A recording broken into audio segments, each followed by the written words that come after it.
जी अस्सलाम वालेकुम। मैं हूँ अवैस सलीम और मेरे साथ इस्लामाबाद से ज्वाइन कर रहे हैं जावेद रहमान साहब और प्रोफेसर ताहिर नईम मलिक। मलिक साहब को आप मुख्तलिफ टीवी चैनल्स पर देखते रहते हैं। ये एकेडमिक हैं लेकिन ये तज्जियाकारी भी करते हैं और इनके एनालिसिस जो हैं वो आम तौर पर उस पॉपुलर लाइन से मुख्तलिफ होते हैं जो खबरें आपको रोजाना स्क्रीन पर नजर आ रही होती हैं। ये चीज़ों को ज़रा इन डेप्थ देखने की कोशिश करते हैं। तो हमने सोचा कि आज इनसे ये जो एक पॉलिटिकल एनवायरनमेंट इस वक्त हमारे यहाँ इमर्ज हो रहा है, जिसमें चीजें इलेक्शन की तरफ जाती भी नजर आ रही हैं, लेकिन ऐसे लगता है कि इलेक्शन शायद वक्त पर हो भी ना पाए। सियासी जमातें जो हैं वो किस किस्म की टग ऑफ वॉर में इस वक्त उलझी हुई हैं, एक दूसरे को नीचा दिखाने के लिए। उसमें अवाम की क्या हालत हो रही है और उसकी किसी को परवाह है या नहीं, इन तमाम चीजों पर हम थोड़ी सी बात करेंगे। तो मेरे दोनों दोस्तों का बहुत शुक्रिया वक्त देने के लिए। मलिक साहब, आपसे मैं शुरू करता हूं। आप आजकल देख रहे हैं जो हमारा पॉलिटिकल एनवायरनमेंट है। सबसे पहले तो आप मुझे ये बताएं, आप इसको कैसे देखते हैं? क्योंकि इस वक्त हमारे पास दो जो है ना वो स्कूल ऑफ थॉट्स हैं। जो मौजूदा हुकूमत है पीडीएम की, उनका ये ख्याल है कि हमें थोड़ा सा वक्त और मिल जाए, इलेक्शंस डिले हो जाएं तो हम सारा कुछ ठीक कर लेंगे। इमरान खान साहब का ये ख्याल है कि नहीं, फौरी तौर पर इलेक्शन हो और इलेक्शन के बाद मेरी हुकूमत आए तो मैं सब कुछ ठीक कर लूंगा, अदरवाइज इसका कोई हल नहीं है। आप इसको कैसे देख रहे हैं? बहुत शुक्रिया आपका। आपका प्रोग्राम में हमेशा शिरकत करके लुत्फ आता है। मैं ऐसे ऐसे देखता हूँ कि देखें, इस ये साल तो है इंतखाबात का। तो जो इस दफा हमें हमारी इकॉनमी कोविड से निकली और यूक्रेन वार का शिकार हुई, और फिर इस वक्त मुल्क का एक बड़ा हिस्सा पिछले इससे आपने देखा है चंद माह कबल क्लाइमेट चेंज के नतीजे में जो सैलाब में गिरा है। तो उसके बाद जो चेंज ऑफ गवर्नमेंट उससे पहले हुई, तो इस वक्त पाकिस्तान इकोनॉमिक वल्नरेबिलिटीज का और बहुत ज्यादा माशी मुश्किलात का शिकार है। पूरी दुनिया में ये माशी मुश्किलात हैं, लेकिन पाकिस्तान का केस जरा मुख्तलिफ है। यहाँ पे शॉर्टेजेस भी हैं, यहाँ पे बेरोजगारी की तादाद सतह में भी बहुत इजाफा हुआ है, और यहाँ पे जो साइज ऑफ इकोनॉमी है ग्रो नहीं कर रहा, और इतनी बड़ी आबादी वाले मुल्क के लिए इतनी कमजोर मईशत का होना एक बहुत बड़ा चैलेंज हम्म। है। लेकिन जैसा कि आपने अपने इब्तिदाई में कहा, तो अगर ये किसी और मुल्क में हो कि यानी एक दिन में डॉलर की कीमत 16 रुपए जो है वो उस रुपए की कदर कम हो जाए, और जो 100 रुपए कुकिंग ऑयल की कीमत में इजाफा हो जाए, आटा चीनी दाल के भाव कम हो जाए, ज्यादा हो जाए, तो इसके ऊपर मैं समझता हूँ कि किसी भी अखबारात के हेडलाइन जो हैं, और जो टॉक शोज हैं, और जो हमारे इलेक्ट्रॉनिक मीडिया की हेडलाइन ये हो। लेकिन बदकिस्मती से मईशत या इकोनॉमी कभी भी हमारी सियासत का नंबर वन मौजू नहीं रहा। हम्म। आज भी आप देखें कि पैमरा ने पाबंदी लगा दी तकारीर पे, इमरान खान गिरफ्तार होंगे या नहीं होंगे। अब इमरान खान साहब को ले ले, बिलाशुबा इस वक्त वो मकबूल तरीन सियासी रहनुमा है। हम्म। लेकिन अगर आप उनका प्रोफाइल देखें, तो पिछले 15 साल से वो ये कह रहे हैं, एक वक्त था इफ्तिखार चौधरी मूवमेंट में, वो मुल्क के जो जो उनसे क्वेश्चन होता था मसले का क्या हाल है, वो कहते थे चीफ जस्टिस बहाल जिस मुल्क का नहीं होता, अदलिया आजाद नहीं होती, उसमें ये नहीं होता, उसमें सूरज नहीं चढ़ता, उसमें शाम नहीं होती, उसमें परिंदे चहचहाना भूल जाते हैं। हर मसले का हल वो कहते थे कि चीफ जस्टिस की बहाली। तो वो बहाल हो गए। उसके बाद करप्शन करप्शन गर्दान। फिर करप्शन से जब के बाद जब उन्हें इक्तदार मिला, इक्तदार से जब वो रुखसत हुए, तो उन्होंने कहा मेरे तो कुछ हाथ में था ही, हम्म। मैं बेबस था इस निजाम में।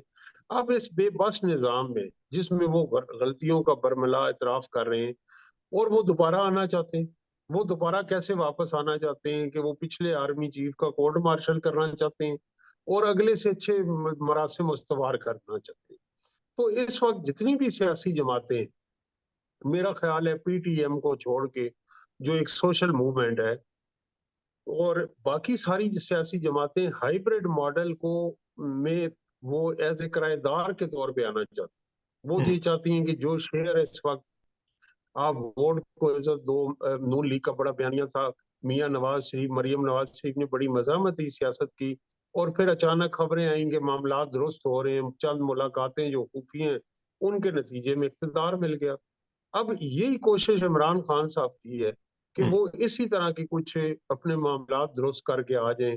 जो उन्होंने मगरिब मुखालिफ बयानिया दिया, उस बयानिए को दुरुस्त करने के लिए फवाद चौधरी साहब तहरीक इंसाफ की जो सेक्रेटरी इत्तलात हैं, वो भी एम्बेसी में गए हैं और वहां भी मुलाकातें हुई। एक पीआर कंपनी भी हायर हुई है। लेकिन मैं ये समझता हूँ इस सारी डीलिंग डीलिंग से, यह अभी जो कहा जा रहा है कि सिर्फ इंतखाबात हल है, हम्म। तो इंतखाबात से पहले ये मान लिया जाए ये साल इंतखाबात का है। वैसा आप अमेरिका में, आप ये बताइए कि अमेरिकन प्रेसिडेंट का जो इलेक्शन होता है, उसके अंदर जो वोटर होता है वो किस तरह अपनी राय खामोश अक्सरियत बनाती, इकोनॉमी पे, फॉरेन पॉलिसी पे, नेशनल सिक्योरिटी पे, हेल्थ पे, एजुकेशन पे राउंड्स होते हैं, हम्म। उस पे डिबेट के राउंड होते हैं और डेमोक्रेट और रिपब्लिकन कैंडिडेट पूरी कौम को बताते हैं कि मेरी ये पर, और लोग उनकी रेटिंग करते हैं। करोड़ों लोग, करोड़ों राय दहिंदगान कि मेरी जिंदगी में ये तब्दीली आएगी, फलां लीडर की इकोनॉमिक पॉलिसी इतनी है, वो शरह सूद ऐसे रखेगा, उसकी खारजा पॉलिसी में ये तब्दीली होगी, वो खसारे पे अपनी मीशत से कैसे जान छुड़ाएगा। हमारे यहाँ ये डिबेट ही नहीं। हर हम्म। सियासी जमात अपोजिशन में रह के प्राइवेटाइजेशन की बात करती है, और जब इक्तदार में आती है तो वो कोई जो गवर्नमेंट उसके ऊपर अपोजिशन कहती है कि स्टील मिल की निजकारी ना की जाए, पीआईए से जान ना छुड़ाई जाए, खसारा स्टेट रन इंस्टीट्यूशन का कैसे कम किया जाए, इसके ऊपर उसका वो ही मौकफ होता है कि अपोजिशन में वक्ती मुफाद के लिए उसकी पॉलिटिकल पॉइंट स्कोरिंग के लिए। तो हम्म। किसी भी सियासी जमात के पास माशी विजन नहीं, इकोनॉमिस्ट नहीं, इकोनॉमिक रिफॉर्म एजेंडा नहीं, कि वो हम्म। इक्तदार में आने के बाद कैसे करे। अभी मसलन पाकिस्तान मुश्किलात में घिरा हुआ है, एक आदमी तजर्बाकार लोग हैं, साग डार साहब आएंगे, उन्होंने डॉलर को कंट्रोल माजी में भी किया, भी किया, कंट्रोल करने का नतीजा हुआ है कि जिन बेकाबू हो गया। इसी तरह असद उमर साहब की हमने देखी परफॉर्मेंस, हफीज शेख की, शौकत तरीन साहब की देखी। अब इमरान खान साहब ने, मैं रोज उनका देखता हूँ कि वो 5 मिनट भी इकोनॉमी पे बात नहीं कर सकते, ना करते। तो ये जो लोगों को सिंपल सोल्यूशन बताए जा रहे हैं, जब तक मईशत और रियासत की सिमत दुरुस्त नहीं होगी, हमारे हालात दुरुस्त नहीं होंगे। और मईशत और रियासत की सिमत दुरुस्त करने वाला इस वक्त ना कोई इदारा है पाकिस्तान में, खा वो अदलिया है या एस्टेब्लिशमेंट है, और ना सियासी जमातें। हम्म। इनके अंदर वो विजन, कैपेसिटी या वो है ही नहीं सिमत की, ये मईशत और रियासत की सिमत मुकर्रर कर। इसकी मैं आपको एक छोटी सी मिसाल देता हूँ। पाकिस्तान की तेजी से दुनिया में जो बढ़ रही है आबादी, उन मुल्कों में शुमार है। यहाँ पे फैमिली प्लानिंग फेल हो चुकी। पाकिस्तान में गुज़श्ता 1-2 दहाइयों से जो फैमिली प्लानिंग के इश्तिहारात हैं वो आपके मीडिया पे नहीं चल सकते। जो साथी के इश्तिहार थे वो बैन हो गए कि ये गैर शरई हैं, गैर इखलाकी हैं। अभी मैंने एक तजवीज दी कि इस वक्त हम डॉलर, बड़ा अच्छा एक गवर्नमेंट ने लिया कि जो हज पे जाना चाहते हैं उनके कोटा नहीं होगा अगर ओवरसीज पाकिस्तानी डॉलर्स में पे कर। तो हम्म। मैंने एक तजवीज दी एक प्रोग्राम में कि आप डॉलर्स में लॉटरी शुरू कर दें। $5 से लेके $500 तक का टिकट हो, एक महीने स्टेट के पास पैसे हो और डॉलर में इनाम हो। तो वो वहाँ जो दीगर शुरका थे उन्होंने कहा ये तो हलाल ही नहीं लॉटरी। तो मैंने उन्हें कहा ये जो आप कशकोल लेके फिर रहे हैं पूरी दुनिया में, क्या ये हलाल है इस्लाम में मांगना? कब चीन से लेके और छोटे छोटे दुनिया के मुल्कों से और आलमी मालियाती इदारों से हम $1 अरब मांग रहे हैं, हम्म। और हम अपने मुल्क में लॉटरी नहीं शुरू कर सकते, रियासत की सिमत नहीं। इतनी बड़ी आबादी को जो एक सिमत देनी है, जो एक स्किल्स देने हैं, जो उनका को दुनिया में बावकार मकाम देना है, उसका किसी के पास कोई विजन ही नहीं। सिर्फ वक्ती हम्म। बातें हैं, चंद चंद दिल फरेब नारे हैं। तो तो अगर विसाल मैं यार आपकी खतरनाक बात सही निकली। समझ रहा हूँ, और मुझे लगता है जावेद साहब भी कुछ पूछना चाहते हैं, लेकिन जमनी तौर पर मैं पूछ लूं फिर उधर जाते हैं। क्या ये जमातें सिर्फ इक्तदार की सियासत कर रही हैं और इसीलिए शायद ये एस्टैब्लिशमेंट का जो शिकंजा है उससे बाहर आना ही नहीं चाहती, क्योंकि वो इन्हें आसान रास्ता लगता है? सर एक तो ये है कि ये ऑर्गेनाइज्ड नहीं है, ग्रास रूट लेवल पे सियासी जमातें, इनके अंदर जमहूरियत नहीं, ये फैन क्लब है। हम्म। अब सियासी जमात फैन क्लब की तरह नहीं चलती कि मुंबई में शाहरुख खान या अमिताभ बच्चन जो है अपने महल से निकले, लाखों हजारों लोग खड़े हैं हाथ हिला। इनकी आप ट्विटर पे पॉलिटिकल कम्युनि देखें, कोई पॉलिटिकल कम्युनिकेशन ही नहीं। मरियम नवाज की, बिलावल की, इमरान खान की, इनकी शोबिज की कम्युनिकेशन है कि मैं अच्छा लग रहा हूँ, मैं हैंडसम हूँ, मैं ये हूँ, मैं वो हूँ, मैं स्टार रहा हूँ। इनका कोई पॉलिटिकल कम्युनिकेशन नहीं है। ये कॉल देते हैं और कॉल कभी ये कहते हैं खिरत का नाम जनू रख दिया, जनू का खिरत, कि भाई असेंबलियों में पार्लियामेंट चोर बैठे हैं मैं नहीं जाऊंगा। फिर ये कहते हैं कि नहीं हम वापस जाएंगे। और दिन में 10 तो हर हफ्ते ये तमाशा होता है कि गवर्नमेंट डराने के लिए कहती है कि इतवार वाले दिन अदालत बंद होती है, इमरान खान को गिरफ्तार कर रहे हैं। यार एक मामूली से मुकदमा है। पीटीआई एक सियासी जमात होकर वर्कर्स को बुला लेती है, हर इतवार का ये ड्रामा है। हम्म। तो ये एक बचगाना खेल है। दूसरी तरफ एक क्यादत लंदन में बैठी हुई है, वो मियाँ साहब आ रहे हैं नहीं आ रहे, चंद कालम निगार उनके हामी लिख देते हैं मियाँ साहब अभी ना आए, मुल्क के हालात। इस तरह सियासी जमातें नहीं, इनके कोई ग्रास रूट लेवल पे अगर आप अमेरिका जाएं, टर्की जाएं, इंडिया जाएं, गली महलों में आपको पार्टी स्ट्रक्चर नजर आता है। हम्म। लेबर विंग्स होते हैं, मजदूरों के विंग होते हैं, तलबा के विंग होते हैं, ट्रेडर्स के विंग्स होते हैं, डॉक्टर हैं जी। इन पार्टियों के कोई विंग्स ही, हम्म। फार्म हाउसेस के अंदर ये पार्टी है। या बनी मलिक साहब गाला ये है, बताएं। जमान पार्क है, बिलावल हाउस है, जाती उम्र है। किसी सियासी जमात का कोई दफ्तर तो दिखाएं। और ऊपर से भी लॉगर साफी इन्होंने ऐसे रख लिए हैं जमातों ने कि वो उनका मसकुल्ला ये है कि पहले मेरे फैन बनो फिर मैं तुम्हें इंटरव्यू दूं। हम्म। लीडर अब ये कहते हैं आप पहले मेरे फैन बने, मैं आपको इंटरव्यू दूंगा और आप टॉप ट्रेंड में आ जाएंगे। तो वो फिर उनके हाथ में वो पकड़ा देते हैं एक पूरा प्रिंट आउट, आपने ये सवाल पूछने। लीडर आता है, वो लाइट चेक करता है कि लाइट जी यहाँ कम है, यहाँ ज्यादा है, ये ठीक है नहीं। तो ये इस मलिक वक्त साहब। सहाफत की भी मौत हो चुकी है माशरे में, और सियासत की भी मौत हो चुकी हम्म। बिल्कुल सही कह है। रहे अब हैं एक मलिक साहब, आखिरी ये बात ये बताएं। कहूंगा, टाइम टाइम के कवर मैगजीन में जो आयशा लड़की की क्लाइमेट चेंज के हवाले से पाकिस्तान का जो फखर है जंग से ताल्लुक रखती है, जो कवर पेज पे, वो पाकिस्तान के किसी टीवी चैनल पे मैं अपनी बेटी को बता रहा था, वो टिकर भी नहीं बन सकी खबर। हम्म। आप देखिए टाइम रिसाले के कवर पेज पे एक पाकिस्तानी लड़की का क्लाइमेट चेंज के हवाले से कवर स्टोरी में आना पड़ा, हम्म। बिल्कुल लेकिन सही आप कह रहे हैं। किसी पाकिस्तान के टीवी चैनल पे खबरों को तो छोड़े, उसका टिकर भी नहीं पा। तो ये एक जहालत पर मबनी एक फिजा है, इसके अंदर इन्होंने लोग ठीक है वो खूब फल फूल रहे हैं। मलिक साहब ये जावेद साहब बताएं कि के सवाल का जी जी, बिल्कुल जी। आपने ये जिस तरीके से आपने सारा सियासी मंजरनामा 1 मिनट में आपने हमें गाइड किया, ये बताएं कि इस तरह से जो लग रहा है कि घेरा तंग हो रहा है खान साहब के गिर्द, और उन्होंने फौरन कॉल भी दे दी कि जनाब, जब अगर जमान पार्क के करीब पहुंचे, कहीं मुझे अरेस्ट न कर लिया जाए, कल कल आके जरदारी साहब को या नवाज शरीफ को उनको पकड़ने लग जाए, एक नया ट्रेंड ही शुरू हो जाएगा। जब भी किसी के करीब आओ तो फौरी तौर पे कॉल दे दो, मतवालों को बुलवा लो, जियालों को बुला लो कि हमें पकड़ने ना आना, और वो उनके गिर्द जरदारी हाउस के गिर्द खड़े हो जाएं, या इधर आपके नवाज शरीफ साहब को पकड़ने आए तो उनके गिर्द आके उनके खड़े हो जाएं उनके सपोर्टर्स। ये किस किस्म का ट्रेंड है, और वो ये महसूस कर रहे हैं कि मेरे गिर्द घेरा तंग है। ये एक नई फिजा देखिए एक तो बनती बात नजर आ रही है। मैं ये कहता हूँ कि सियासत में never show your weakness to the enemy. अब ये है कि ये इन्होंने एक वीकनेस शो कर दी है कि इमरान खान साहब जेल जाने से घबराते हैं हम्म। और नवाज शरीफ साहब जेल में रहने से घबराते हैं। अफसोसनाक बात ये, तो दोनों का अब ये है कि ये एक बचगाना मामूली से मुकदमात हैं, आज आप गिरफ्तार होंगे उसी वक्त आपको रिलीफ मिल, अभी नहीं मिलेगा सुबह मिल जाए। तो आप अंदर वाली जेल में रहना चाहते हैं खूब ज्यादा होके, बाहर नहीं। तो जिसको दिलो जहां अजीज उसकी गली में जाएगी। अब आपके, अभी मैं शाह महमूद कुरैशी साहब का सुन रहा था, 35 साल में पहली दफा 2-4 दिन जेल गए हैं, वो भी हमें नेल्सन। मैं ये सवाल करता हूँ, ये सारी सहूलियात अली वजीर को क्यों नहीं मिली? हम्म। उसको यूट्यूबर नहीं मिले, उसको रिहाई के बाद स्क्रीन नहीं मिली, उसको रात को अदालतों से इंसाफ नहीं मिला। अब भी किसी चैनल की जरूरत नहीं है कि उसको बुला सके। तो हमारी रियासत खुद लोगों को हीरो बनाती है, जीरो बनाती है, इन्हीं को जो आज इक्तदार में है वो हीरो हैं, कल के वो इसी तरह हीले बहाने।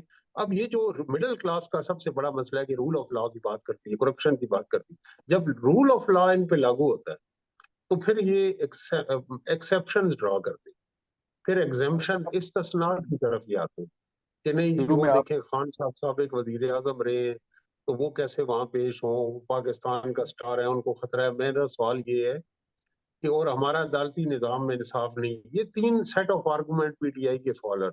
तो क्या अदालती निज़ाम आपको हुकूमत मिली, आज पीडीएम के पास हुकूमत है, आपने 4 साल में कोई जुडिशल रिफॉर्म्स की?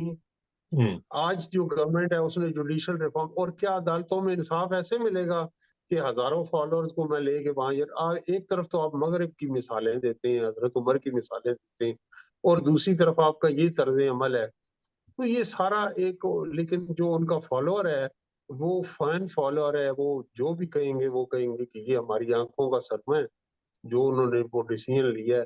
खान साहब तो मान लेते हैं कि मेरी ये गलती थी, मेरी ब्लंडर थी, उनका फॉलोअर सोशल मीडिया पे लड़ रहा होता है। हम्म।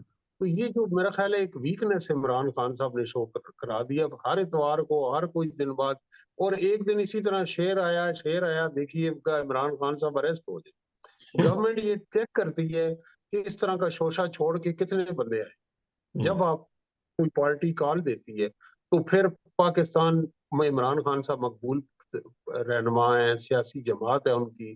तो फिर चारों सूबों में कम अज कम बड़े बड़े शहरों में 50,000 बंदा तो निकलना चाहिए ना। हम्म।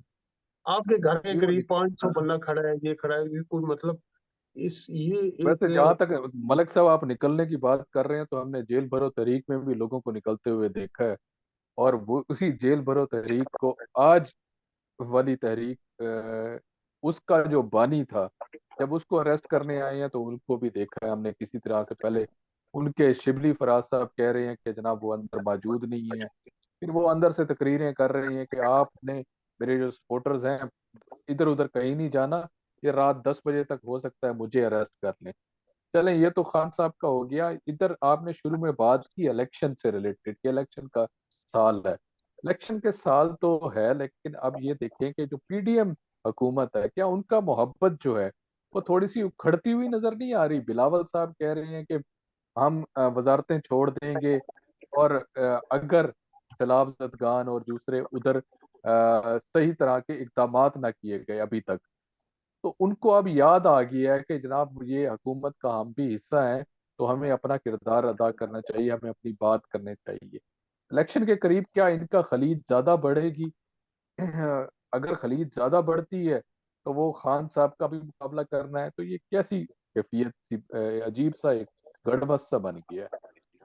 देखिए एक तरफ तो ये है कि पीपल्स पार्टी कंफर्टेबल पोजीशन में है, वो ये है कि मेजर ब्लेम पीएमएलएन पे आ रहा है, और मौलाना फजलुर रहमान और पीपल्स पार्टी इक्तदार में शरीक इक्तदार हैं, लेकिन वो नजरों के सामने वो नहीं है। और नेक्स्ट गवर्नमेंट में भी जिस तरह अगर स्प्लिट मैंडेट आता है तो मौलाना फजलुर रहमान है या पीपल्स पार्टी 50 से 70 80 सीटें ले जाती है, तो वो की प्लेयर हो। और सिंध में जाके वो सिंध के इंटरेस्ट की बात करते हैं कि सिंध का वोटर, जो अंदरूनी सिंध का वोटर है, वहाँ मेन स्ट्रीम पार्टीज जो पॉलिटिकल पार्टीज हैं वो सिंध के इश्यूज को ऑन ही नहीं करती। जिस तरह कराची के इश्यूज को एमक्यूएम के अलावा कोई ऑन नहीं करता, तो सिंध के जो इश्यूज हैं सेंसस से लेके एनएफसी अवार्ड से लेके और बिलावल साहब ने जो वजीर खारजा बन के मैं समझता हूँ कि गलती की है, वो टाइम ही नहीं दे सके पार्टी सरबराह। तो हम्म। अब उन्हें एहसास आ रहा है कि इलेक्शन तो कम करीब है, और करीब इलेक्शन में अब उन्होंने इसमें अब पब्लिक अपीयरेंस अपनी ग्राउंड पे ज्यादा कर ली है, तो वो ये इशूज, लेकिन इत्तेहाद में ये रहेंगे, इत्तेहाद से बाहर नहीं जाएंगे।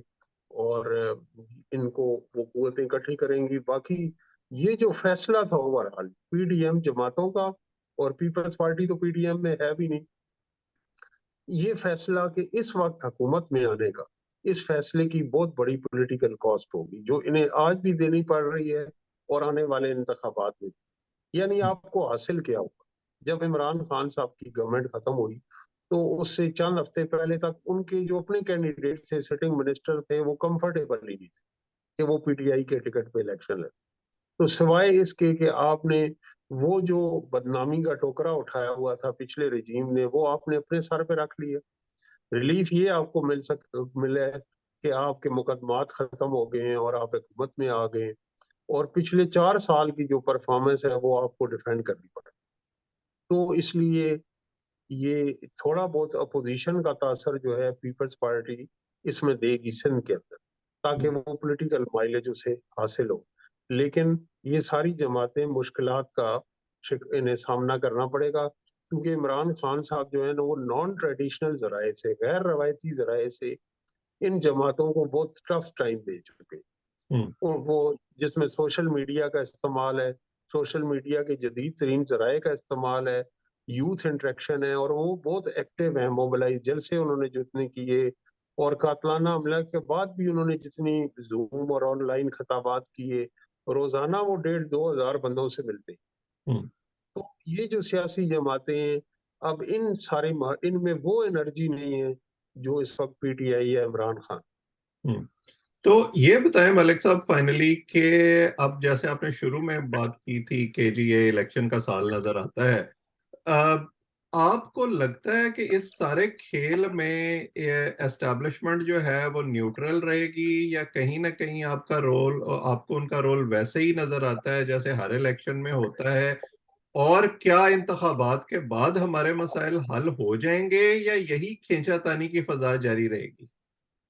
सर फिजा जारी रहेगी, और जो न्यूट्रल का है आपका बयान, तो उसमें इमरान खान साहब का बयान जेल में आ गया कि जानवर ही होता है न्यूट्रल। हम्म। तो अरस्तू ने तो ये कहा है कि सियासी इंसान जो है वो सियासी जानवर है। हम्म। तो ये इस्टेब्लिशमेंट के जो इंटरेस्ट है हमारे रिसोर्सेज में और सियासत में, जब तक ये सियासी जमातें अपनी इतनी कैपेसिटी नहीं बिल्ड करेंगी, इस वक्त वैक्यूम में इस्टेब्लिशमेंट कमजोर हुई ये, लेकिन तारीख का ऐसा मोड़ है कि इस वैक्यूम को फिल करने के लिए कोई सियासी जमात आगे आने के लिए तैयार है। हम्म। 1986 में मोहतरमा बेनजीर भुट्टो का एक मौकफ था कि फौज की सियासत में इन्वॉल्वमेंट नहीं होनी चाहिए, बाकी सारी जमातें एक तरफ है। इस वक्त 2023 में किसी भी सियासी जमात का ये मौकफ है, तो वो कैसे वीक, अभी वो हालात के जबर पे कमजोर हुए हैं, लेकिन वैक्यूम को फिल करने के लिए कोई सियासी कुव्वत नहीं। लेकिन इस्टेब्लिशमेंट को ये परेशानी जरूर है, एक तो दो चीजों का उन्हें चैलेंज है। एक तो लेजिटिमेसी का क्राइसिस है, उनकी लेजिटिमेसी इरोड होगी, जो वो केस बिल्ड करते रहेंगे पॉलिटिशियन करप्ट हैं ये वो।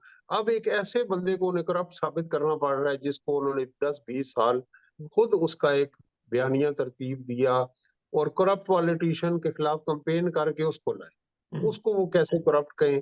और उसने इनके ऊपर गद्दारी का या उनकी हुबल वतनी को क्वेश्चन कर दिया। बड़े क्लेवरली इमरान खान साहब की दाद देनी पड़ेगी कि वो उन्होंने बयानिया बनाया, यानी वो लोग गद्दारी के जो सर्टिफिकेट बांध रहे थे, आज वो अपनी हुबल वतनी की सफाइयां दे रहे हैं। तो इससे बड़ी बढ़ के और हम्म। सक्सेस क्या होगी। दूसरा इशू है रिसोर्सेज का। हम्म। इस्टेब्लिशमेंट को हमेशा 60 से हम ये देखते हैं कि वो जो इस्टेब्लिशमेंट है वो उसको जो जियो पोलिटिकल एनवायरनमेंट है उसके अंदर कोल्ड वार हो, या 60s की या 80s की सोवियत यूनियन की हो इंटरवेंशन अफगानिस्तान में, या 9/11 हो, या चाइना का गवादर पोर्ट डेवलप करना हो, किसी न किसी तरह से उनको रेंट्स मिलते रहे हैं, रिसोर्सेज मिलते रहे। तो अब ये ना रिसोर्सेज आ रहे हैं और हम्म। लिजिटिमेसी भी उनकी क्वेश्चन हो रही है। ये उनके लिए बहुत बड़ा चैलेंज है। इन दो चीजों के ऊपर अब मुल्क की मईशत भी इसी वजह से सफर कर रही है, क्योंकि इन्होंने इसके अलावा कभी सोचा ही नहीं। हम्म। पाकिस्तान एक नेशनल सिक्योरिटी स्टेट रहेगा, और हमें बाहर से पैसे आ जाएंगे, ओवरसीज पाकिस्तानी भी भेजेंगे, और जो ग्रेट गेम है का हिस्सा रहेगा पाकिस्तान, बाहर से पैसे आने। तो बाहर से पैसे आने बंद हो गए हैं, और अंदर आपकी लेजिटिमेसी नहीं रही। तो ये दो बहुत बड़े चैलेंज हैं जो बाहर से परेशानी है इस वक्त इस्टेब्लिशमेंट। बिल्कुल सही है। और मेरा ख्याल है कि इससे बेहतर समिंग अप नहीं हो सकती कि हमारे जो खारजा महाज पर चैलेंजेस हैं, जो दुनिया की रियलिटीज हैं, वो भी तब्दील हुई हैं, और मुल्क के अंदर तो हमारे यहाँ एक मुसलसल मद्देनजर की कैफियत रहती ही है जब तक हमारी सियासी जमातें, जैसे कि आपने बड़ी डिटेल में उसको एनालिसिस किया कि उनकी तरजीहात क्या हैं, और हमारे अस्करी इदारे जो जिम्मेदार रहे हैं बहुत सारी चीजों को उन्होंने अपने कंट्रोल में रखा है, जब तक ये इन तमाम चीजों को रिकग्नाइज नहीं करेंगे मेरा ख्याल है कि मामलात हल नहीं होंगे। बहरहाल आज की नशस्त हम यहीं ख़त्म करते हैं। आप इस चैनल को सब्सक्राइब करें ताकि हमारी गुफ्तगू आइंदा भी आप तक पहुंचे। कमेंट सेक्शन में अपनी राय से भी ज़रूर आगाह किया करें। जावेद साहब आपका, ताहिर मलिक साहब आपका, और जो लोग हमें देख रहे हैं सबका बहुत बहुत शुक्रिया।